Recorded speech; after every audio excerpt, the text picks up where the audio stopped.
Welcome to Fun and Fundraising, everybody, the podcast where we talk with people behind top nonprofit galas and signature fundraising events to showcase how they positively transform their communities. I'm your host, Rob Giardinelli, and today I've got two really special guests on. So I have Jamie Broach Boyd, who is the founder of the Broach Foundation, as well as the organization's executive director, Deanna Kotrla. And they have an annual gala coming up called their annual Stand Up for Brain Cancer Gala. And it's a really wonderful organization. And it's really a great organization, and it's for anyone looking to do a fundraiser or set up something to keep a loved one's memory, forever in everybody's hearts. This is really going to be the segment for you. And I'm really excited to dive in with Jamie and Deanna to talk about the event and how this organization was founded. So with that, Jamie, Deanna, welcome. And I'm so excited to have you both on as guests today. Thanks. We're thrilled to be here. Thank you. Absolutely. So, Jamie, I'm going to direct the first question to you. Can you share a little bit about what the mission of the Broach Foundation is? Sure. It's to raise funds to promote awareness for brain cancer research and to fund cutting edge research so that hopefully a cure can be found. It's more technical on our website. It's pretty language, but basically our mission is to fund brain cancer research and help find a cure. And I know for you that this is very personal for you. So talk a little bit about how the Broach Foundation was initially started and founded. Sure. So my late husband was diagnosed with brain cancer in 2010, somewhere around there, and sought medical treatment at MD Anderson. Had an amazing neurosurgeon, Dr. Fred Lang. In his second year of treatment, his tumor recurred, and he'd gone through a second brain surgery. And when you have brain surgery, you take lots of medicines that keep you up at night and steroids. And so anyways, lots of wakeful hours in the middle of the night. And my husband rolled over one night and said, I think we need to start a foundation, and I really want to help MD Anderson fund brain cancer research. So brain cancer research is severely underfunded. It's a disease that affects people in the prime of their lives. And so it really robs patients of some of their best years. And there's not a cure, and there hasn't been really a change in the standard of treatment in, I don't know, Deanna, like 20, 30 years. 30 plus. 30 Absolutely. plus years. It's been the same standard of care. And the survival rates are really dismal. So knowing all of this, my husband said, I would like to do something different. I mean, something to help other people. He knew it wasn't going to help him because he, by that time could kind of see the writing on the wall that that he was going to end up being a statistic. But he thought, let's just do something and give back to the institution that had been treating him and the doctor that had taken such good care of him. So we started the foundation in 2011. It was just what we thought was going to be kind of a small operation. We thought we'd raise, 50,000, maybe 100,000 that first year, and had our first event and raised almost $1 million. And so my husband looked at me and said, wow, this could really take off. But more importantly, this could really have an impact in the brain cancer research field. So I got to ask, the fact that, it grew beyond your wildest dreams. And the fact that, your late husband was able to actually kind of see that kind of percolate up. What was that feeling like when you realized, wow, there is so much support for what we're doing, 10x the scope of kind of what you thought it would initially be? Yeah, initially, we were so taken aback by the support really for James, in those first 2 years when he was still alive. A lot of the fundraising were friends and business associates and the oil and gas and energy business community in Houston, and really just in support of him. He worked for Kane Anderson at the time, and they were huge supporters and would underwrite our events. And have continued to be, faithful supporters of the event. So at the time, it was just really humbling to see how many people loved James and how many people wanted not to help him personally, but to help his, his endeavor, his organization. Over the years, it's been truly humbling to see how many people have come on board, people all across the country, people who have never met James, never knew James, people who have been affected by glioblastoma, somehow in their family themselves, just to see the support and the reach that the foundation is having now has truly been, remarkable. That's, you know, I'm glad to hear that, and I'm glad to hear about that groundswell of support. And when you have a groundswell of support and more money than you thought that you could manage yourself, it required staff, and that's kind of where Deanna comes into play here, as the executive director of the organization. So Deanna, I know you have a very personal tie to this, to this illness as well. So talk a little bit about how you initially got involved with the Broach Foundation.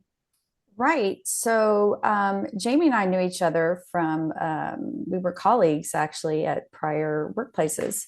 And then in 2017, my daughter was 20 at the time, and we went to the ER, and she was having some symptoms that had been going on for a while, but things just weren't improving. And we thought this might need a closer look. So we went to the ER, and she had a very, very large brain tumor, extremely large. And they kind of actually, the ER doctors kind of looked at us in disbelief, almost like, we need to get you down to the Texas Medical Center and do something quickly.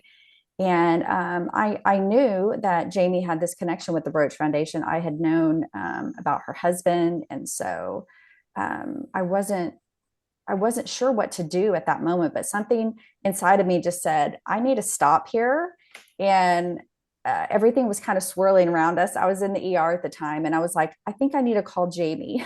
And so this was like in the middle of the night, actually, one night. And so I called my colleague Jamie, and I said, hey, I have a situation here, and I'm not sure what to do. And so she very calmly said, I think we need to get you connected to MD Anderson. I know exactly who we need to talk to about this. And so that's what we did. And so she just kind of, in her way, she just walked us along this journey, especially, which was so important in the first early days, because it's so shocking. You don't think that the headaches and some of the symptoms that your 20-year-old who is very healthy is having is a brain tumor. So she was integral in helping us get connected with MD Anderson at that time. So And there came a point where I was ready to kind of take a step back from running the day-to-day operations of the foundation. I was working full-time. I have 5 kids. I was running this foundation. It just kind of became too much. And, I knew I wanted to find someone who was just as passionate about the cause as I was, to kind of lead the organization into the future. And so Deanna was an obvious match for that. She'd been affected by glioblastoma. She was super passionate about finding a cure for it. She had some, time on her hands. She had taken a step back from the job that we were both working at the time. And so she had time. So it was a natural fit for Deanna to kind of take over. It really was. And that was in 2018. And so, I've been doing this ever since, and, just got my hands dirty, and we've been figuring it out and partnering along the way. And so it's really been an exciting journey to just kind of learn. Jamie has been very good to me to allow me to figure out some things along the way. We have an incredible board as well who supports all of these efforts. And so, and they have other people, as many of them knew James, and they've been supportive of us as well in our journey with my daughter. And she passed away about 18 months ago. So she was 26. And, I think we've all just learned so much through all of this, and how devastating glioblastoma is, and how it can, it can affect people, like Jamie said, in the prime of their life. People who are healthy, the treatment options are so limited. And so we know that it's really going to take private funds and philanthropy to really make some advancements here. And so that's what we're really dedicated to do. What is so there are so many things that are impactful about that story. One thing that you said that was really jumping out at me, and that is when you first find out, for anyone who's just kind of had the shock of a devastating diagnosis, especially when someone's under the age of 50, there's a lot of places your brain can go. And I just admire you so much that you were like, I'm going to call Jamie and I'm going to actually reach out. So I just think that vulnerability and that, I'm not going to carry the burden by myself, because you need as wide a support network when you're in that situation as possible. I just think that's, an incredible thing that you did. What advice would you give to somebody when they get something that really does shake to their core? What gave you the courage to say, I'm going to call this person? Well, interestingly, I had been to the Broach Gala about probably 6 weeks prior. And so that was just a coincidence, maybe, if you want to call it. But Jamie had invited me about 6 weeks prior because my daughter was diagnosed the last week of May, and our gala is every year in April. And so I had attended, and she had invited me. My original degree from the University of Texas is in nursing, and so I consider myself a retired nurse. So all things healthcare and those kind of things are very still dear to me. And so, knowing about her husband and just my interest and background in all of that, I really wanted to go. So I had just actually attended about 6 weeks prior and knew. And so that was one reason that I knew so much and was just so fascinated by the research advancements that they had talked about at the gala, and about the clinical trials and the things that they were funding was really spurred on an interest in me. So that had actually just happened. Yeah, I'll say when James was diagnosed, it's such a devastating diagnosis. Doctors tell you not to go online and Google it, but everybody does, and you see that your loved one has 12 to 18 months to live. And it's just so devastating. So immediately you're like, what are we going to do? Like, how are we going to beat this? Who are we going to call? What are we going to do? And I know when James was diagnosed, we picked up the phone to everybody we could possibly call to say, who's the best doctor for this at MD Anderson? How can we get in? How can you fast track us?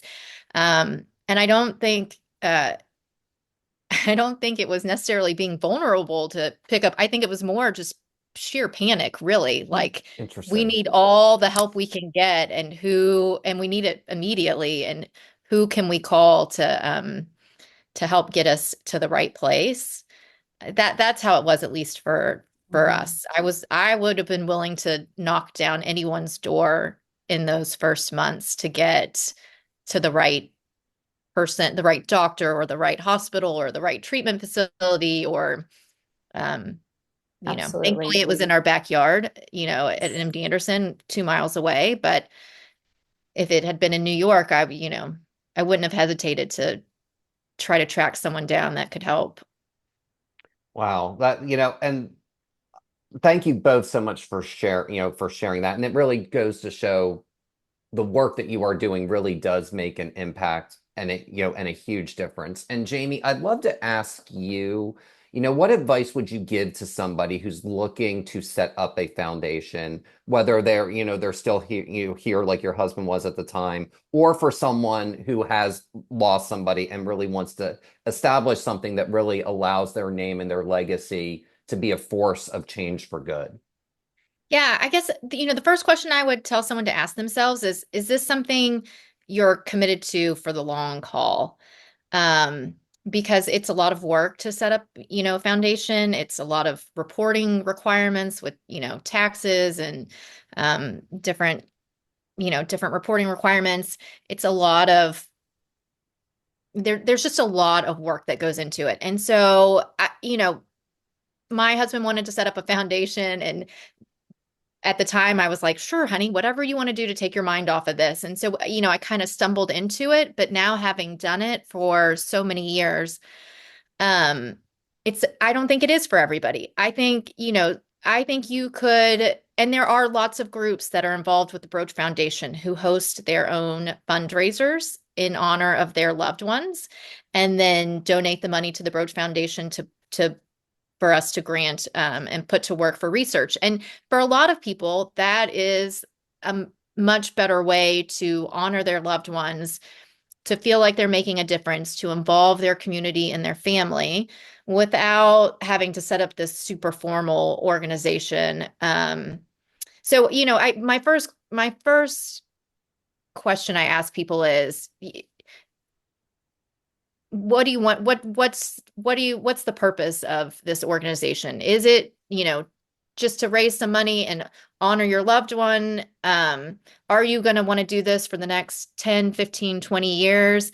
Is this something that, is going to stress you out and you just want to have the option of doing it when when you feel like it? So, for us, a foundation has worked, and, hiring Deanna has certainly made that much more possible. But it is a lot of work, and it is, it's stressful. And every year we do have, fundraising goals we have to hit and we have to meet. And there's such a thing as donor fatigue, and hitting up the same donors every single year, they tire out, you feel bad about asking them. And so there can be a lot of stress involved that you don't necessarily have to have if you want to do kind of a one-off fundraiser, or, there are fun runs for almost every cause, and you could set up a team in honor of your loved one and join a fun run. So there's lots of different ways where you can honor your loved one and raise money that don't necessarily require starting a formal foundation.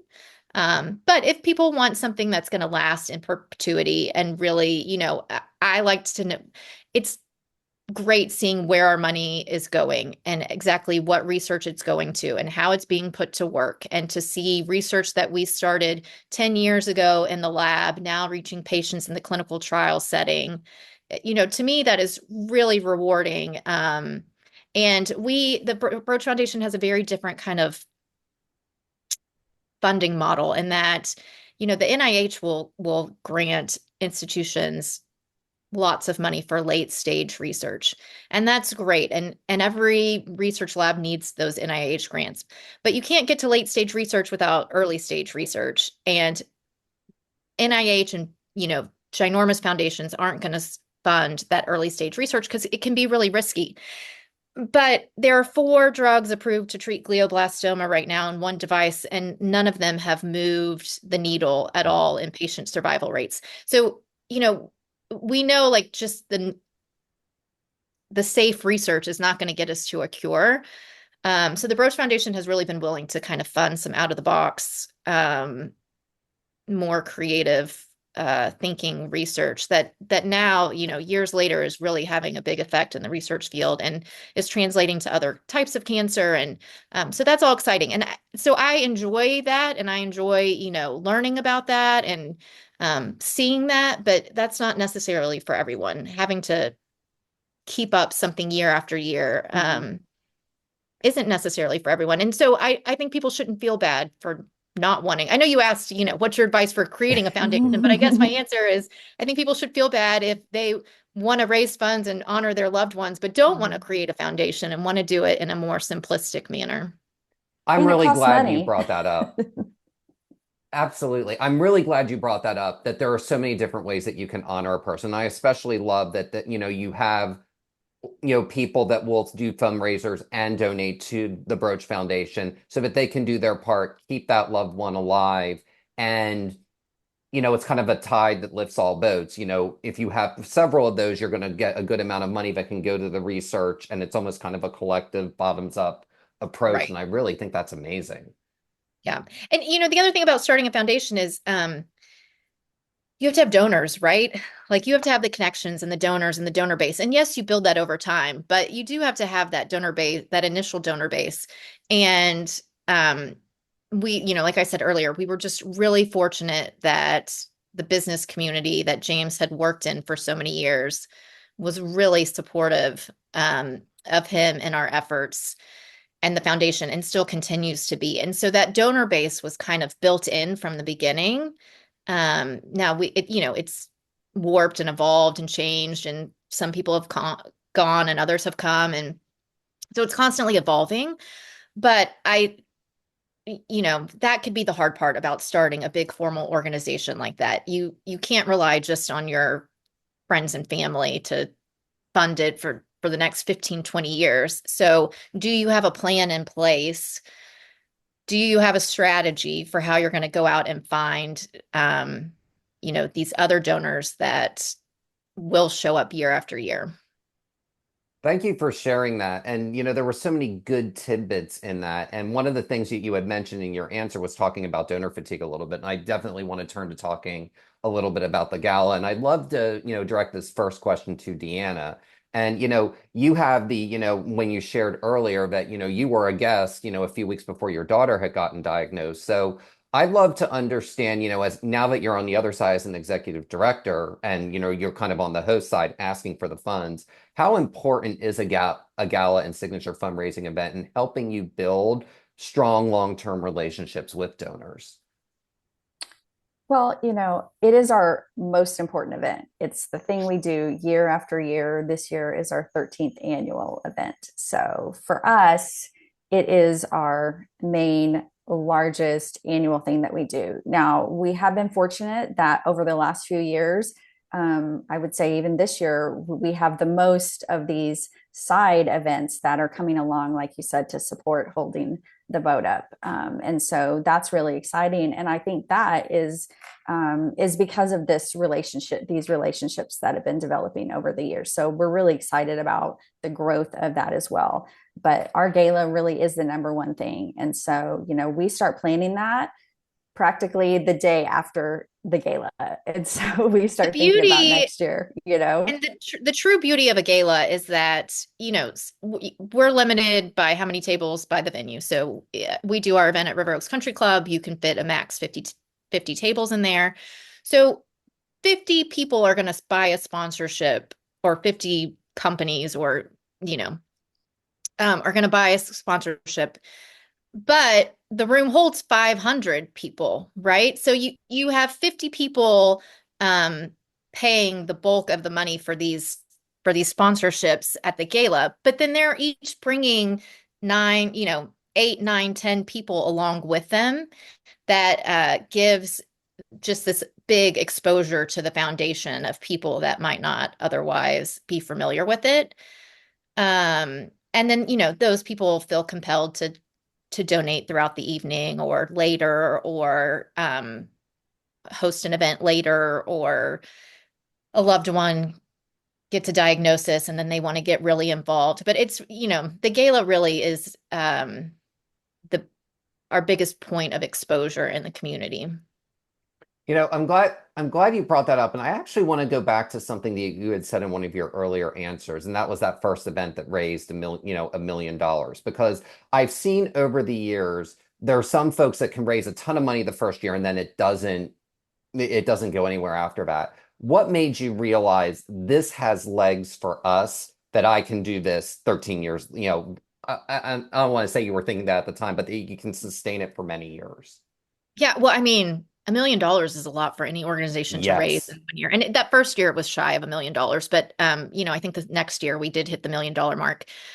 So just seeing the amount of money people were willing to put behind this cause definitely was motivating to say, okay, well, we're probably not going to raise $1 million every single year. And indeed donor fatigue, is a thing. As the further removed we are from James and his connections in the business world, the more we've had, we've lost some of those donors and had to go find new ones. And so we don't raise $1 million now, but that first and second and third year, I think what was going through my mind was, well, we may not always be raising $1 million, but shoot, if we can raise $500,000, that's still a ton of money that goes to research. And for years until Deanna came along, we had no overhead whatsoever. We don't have any office space or anything like that now. Deanna is our only overhead cost. So, the majority of the money is going to fund research. So, whether that's $300,000 a year or 500,000 or 600,000 or 700,000, that's still a big chunk of money. And seeing the corporate involvement, I think, really motivated us to say, okay, we can keep doing this. We can build those relationships. So our board has been integral in that as well. So every person on the board, so James hand selected the board, in the beginning, of course, and he, true to form, was like very thoughtful about it and very strategic. And, he could have just filled it with his closest friends. But he took a step back and thought, like, where do these people work? What are their what's their client base? Like, how are they going to be helpful to us in a fundraising sense? And of course, they all loved James. And so they were all on board. But they have been huge in the fundraising efforts. So we, unlike a lot of organizations, we don't send out a pretty mailed invitation and with all the sponsors, and we don't rely on fundraising. It's really just personal ask. And our board goes out every year and asks their business contacts and their friends. And, Deanna has relationships with people year after year. And it's such a fun event. I mean, truly, that was James's. It's a hard topic, and the survival statistics are so bad that it can be a really depressing subject. And so James, his whole thing was, I want it to be a fun night. Like, I want to raise a lot of money, but I want it to be filled with joy and laughter and fun. And I think that has helped tremendously, because it is such a fun night that there are so many donors that have zero connection to brain cancer now, but are like, this is just one of the most fun nights of the year. I'll buy a table just to partake in a great event. So that's been helpful too. That's amazing to hear. And one thing, and both of you have touched upon this during our chat so far, is about utilizing and having a really good board. So I'd love each of your takes, and we can start with Deanna, and then Jamie, you can chime in.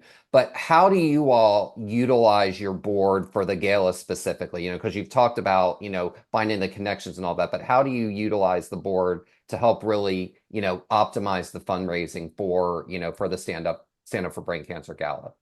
Well, the number one thing is what Jamie already mentioned is, filling the tables and sponsorships is personal ask. And so that is how the gala happens, is by personal invitation. Of course, it's open to anyone who wants to come. You can contact us on the website, but personal invitation is really how we fill those tables. I would say another thing is I love about the gala is that the board is always in the lobby at River Oaks, welcoming people when they come in. And so I think that is just a really nice touch, because a lot of these people are their colleagues, it's their friends, it's their next door neighbor, and so I do think, now that I've been coming for so many years, and I didn't know the board before this, there is an element of the gala that is in some way this sort of reunion. There's kind of this reunion kind of feel to it. So, people see each other out and about, they see each other at work, they've been friends for a long time, but there is sort of this, in a way, I kind of feel this family reunion kind of feel, because people just love seeing each other, and they want to get there early, and they want to be able to visit and talk. And so it's always a thing. Everyone's always like, okay, the speaker's going to talk, you have to quiet down, And so I think that's one thing that makes it really special for me is just that feeling. So, and our board are the people who really foster that. When I was, so I was a lawyer in my first career, and I worked for a big Washington law firm here in Houston, and the partners would give us, tickets to the Astros and say, go invite someone to take with you, go invite a client to take with you. And we would all get hung up because we'd think, well, we can't invite the partner at Credit Suisse. He's not going to agree to go with this young 24-year-old lawyer. And so the partners would say, no, no, no, no, no. Don't invite those people. Build relationships with your peers, because one day your peers are going to be the partners, and they're going to be the vice presidents, and they're going to be, in upper management. And so truly, like, we've been doing this for 13 years, and I think a lot of that has happened. So our board, they now are all in. They're, 10, 13, 15 years later, they're now all in management. They're the vice presidents and presidents and CEOs. And so they've grown into their roles. And I think that has helped tremendously with fundraising as well, because they can call up other companies and make big ask. Our tables, the highest level is $25,000. That not everybody can ask for $25,000, right? I don't have any friends personally I can go to and say, will you give us $25,000? But through their connections with work, through their colleagues and their business partners and service firms and different things, they can ask those companies for that kind of money for sponsorships. And because of the relationships each board member has built in their professional lives, those people are willing to support them in their endeavors. And so that has helped a lot as the foundation has aged. What I loved about both of your answers, and they kind of tie really well together, is the importance of relationship building that Jamie brought up. And then Deanna, I loved how you talked about how the board is, kind of near the entrance when guests arrive, because the one thing that will immediately bring the energy up for guests is when they see a recognizable face. And a lot of times, especially if you're, the guest of a table person or whatever it is, you may not see that. So I love that you bring that in, and you talked about, bringing the funny. You both talked about that. That's a really easy way to do that, because one of the things that people often ask and that we've discussed on this program is, how do we bring the energy? And I think that's a really good, tangible example of how to do that. I think that's just a great answer. And another thing that brings fun, and I know you've done this at many of your galas over the years, is having a celebrity or other high-profile individual headline the event. So I'd love to hear from each of you what advice you would give to an organization looking to engage with a celebrity and high-profile individual and getting them to say, yes, I will appear at your organization's event. Our strategy on that has evolved a little bit over time. So, initially, Deanna and I negotiate the contracts. I did it by myself for years. We would put together a list of talent that we were interested in. We would go track down their agents online. There's, 3 or 4 major talent agencies in the United States. And so we would go directly to each person's agent. Now, there are, like brokerage houses that will help you do this as well. We've personally never used one, but I think they're great options, and people, lots of people do it that way.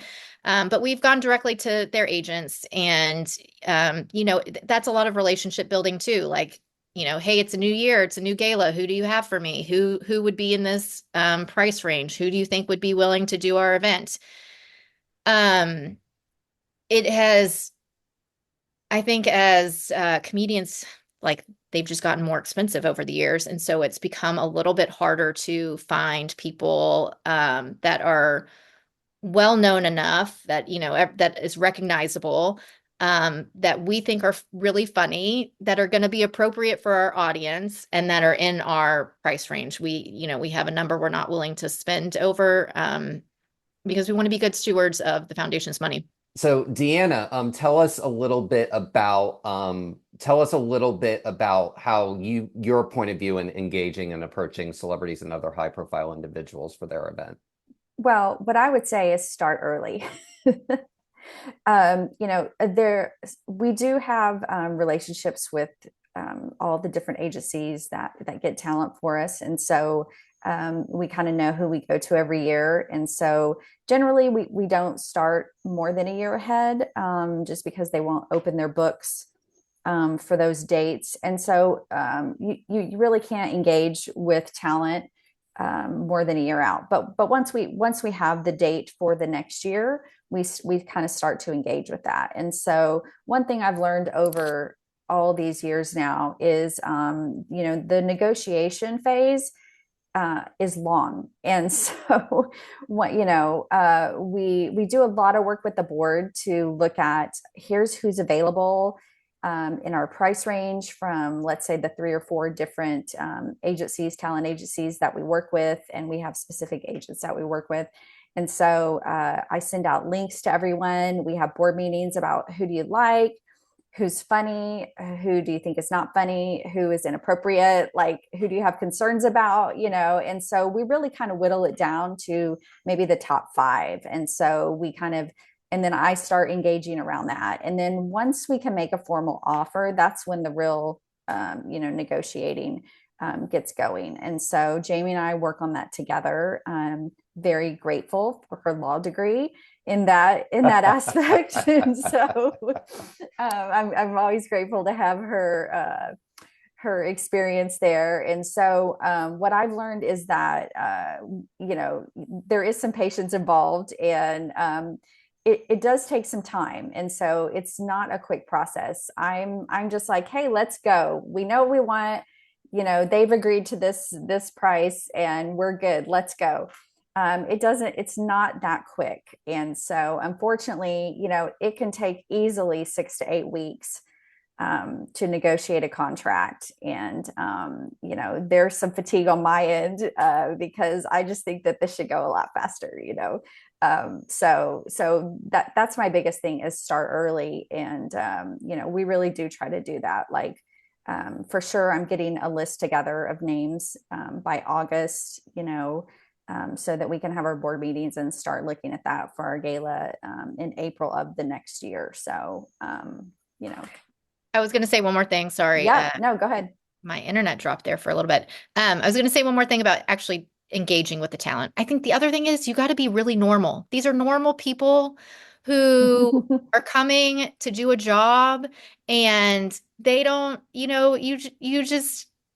have to be really normal with them. They don't want a bunch of starstruck people. They don't want to be hassled. They just want to show up and do their job. And for the most part, all of our comedians have been so personable. And, several of them have been eaten in the dining room with us at my table to get to know the organization before they go on to do, and to get the feel for the room before they go on to do their comedy set. But I think, the more you can just be normal and make it easy and make it fun for them. We've had comedians that have come back and done our event, 2 times in a row, or not in a row, but like, we've repeated comedians before, and we can say, do you remember how easy it was? Like, you just showed up, and we got your dinner, and you walked into the ballroom, and everything was set, and it was all perfect, and you did your thing for 45 minutes, and then you left. Like, so I think it's important, like, be normal, make it easy for them to do their job. And, we want to be fun. We want it to be a fun event, and we want them to have fun, and we want to, enjoy them as well. So. Great answer on both of your parts there. And, I'd love to hear, I'd love for each of you to just share, what are some things that people can expect at this year's Stand Up for Brain Cancer Gala? Do you want to go? Oh, and we'll start with we'll start with Jamie on that. How about that? Okay, sorry. It's Mike Birbiglia this year, which we're really excited about. So he has done our gala before, and he's at the top of everybody's list in terms of who has been the most funny.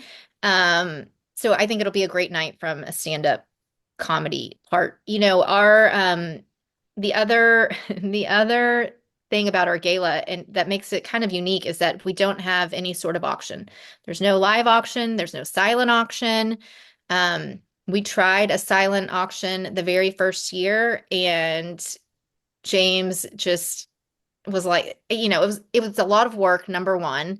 Number two, it just kind of changes the whole like mood of the evening, and it has to be in a different room. And so then people are going back and forth, and we just didn't think it was a great setup for our event. And so we've never done one since. So really, you know, the focus of the night is education on the advances in research. We have dinner. The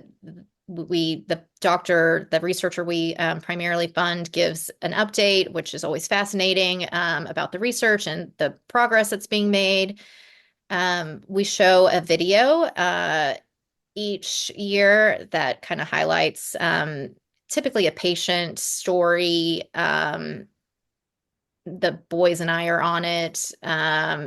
You know, talks about James and his memory, and it's a really moving, beautiful video every year.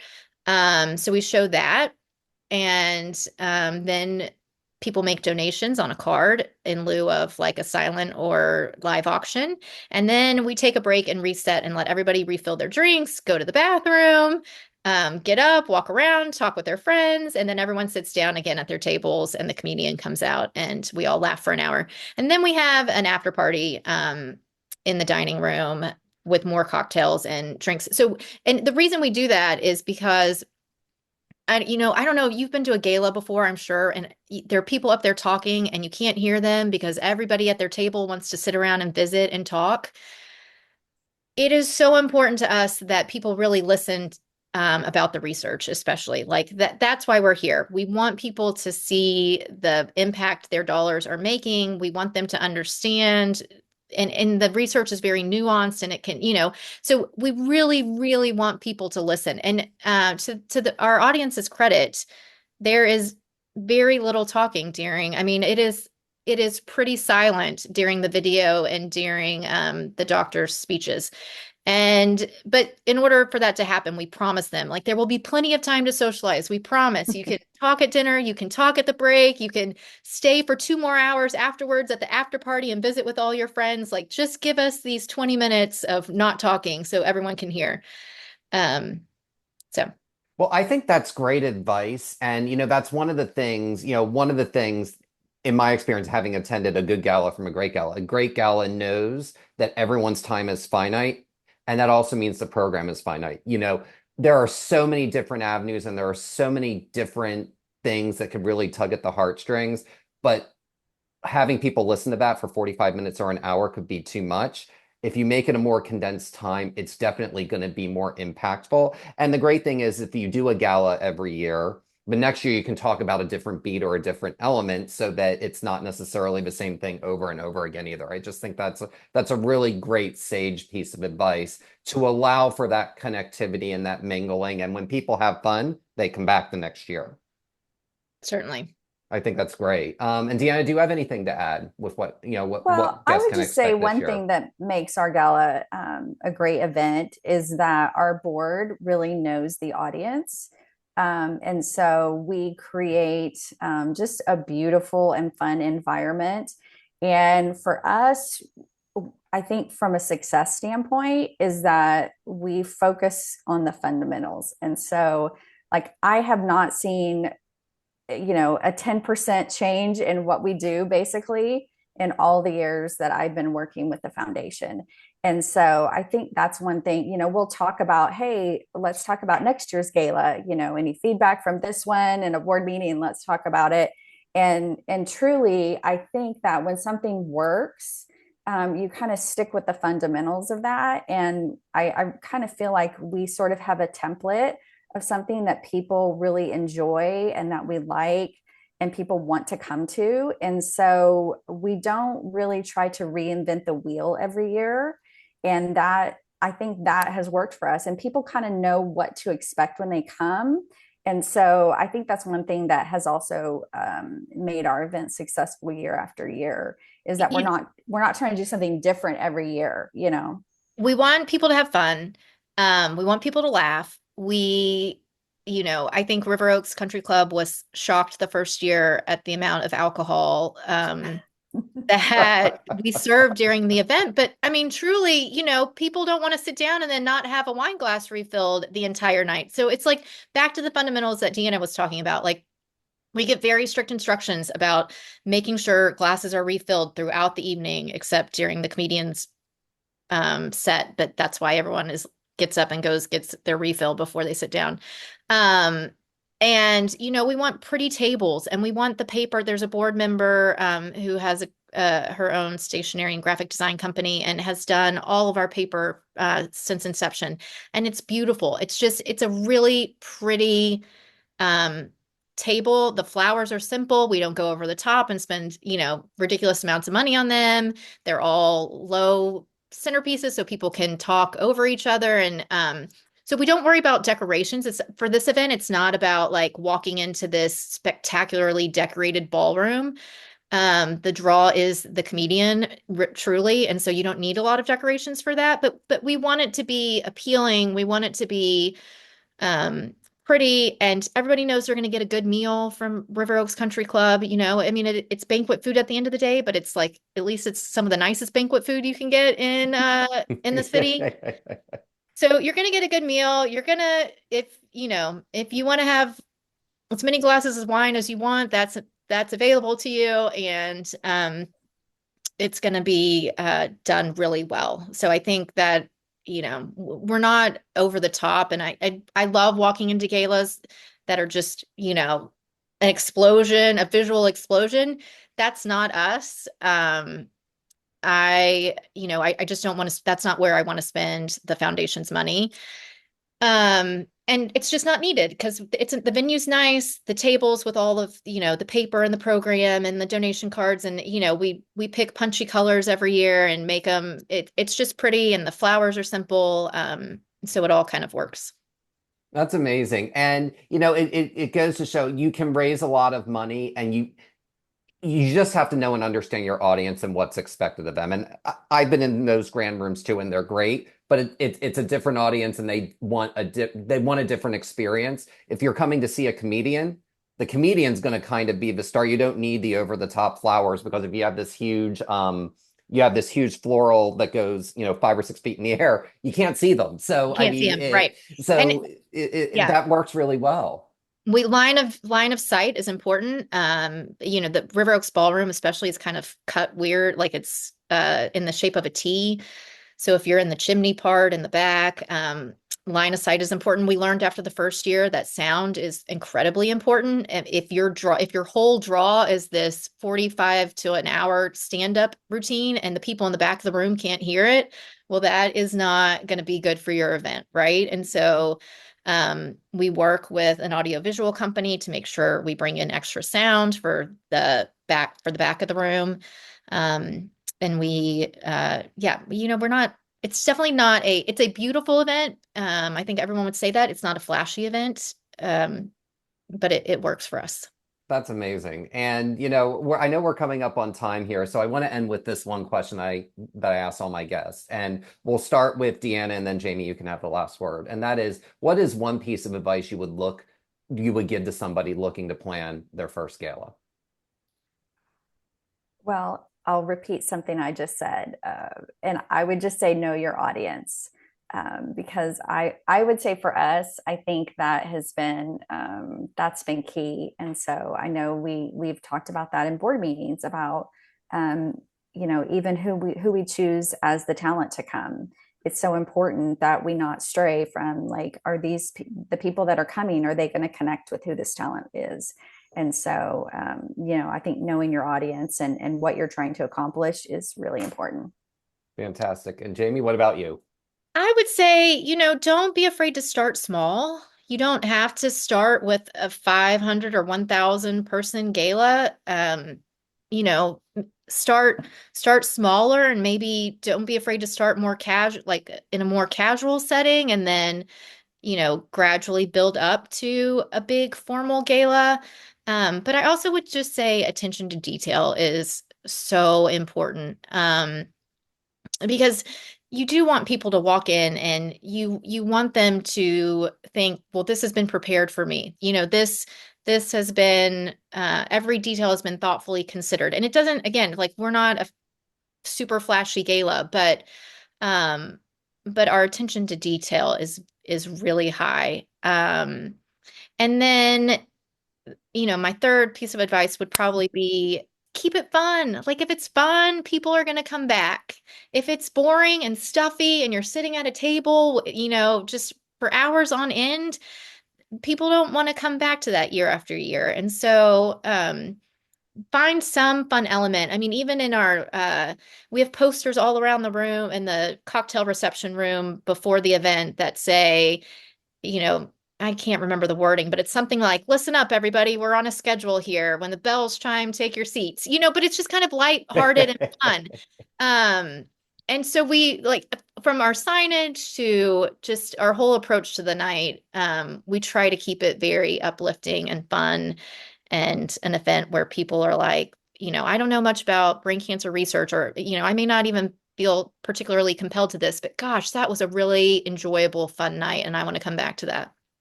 Well, I think that's the perfect segment to end on. And what I admire so much about both of you is it is a very serious topic, yet you are giving the audience permission to have fun at the same time. And that's a very delicate balancing. You all do it, and I know your PR person, Catherine Sacco-Smith, quite well. And she has always said the most wonderful things about your organization. You're able to delicately balance that, Dan. So I know it's going to be a great event, and congratulations in advance. And thank you again for joining us today.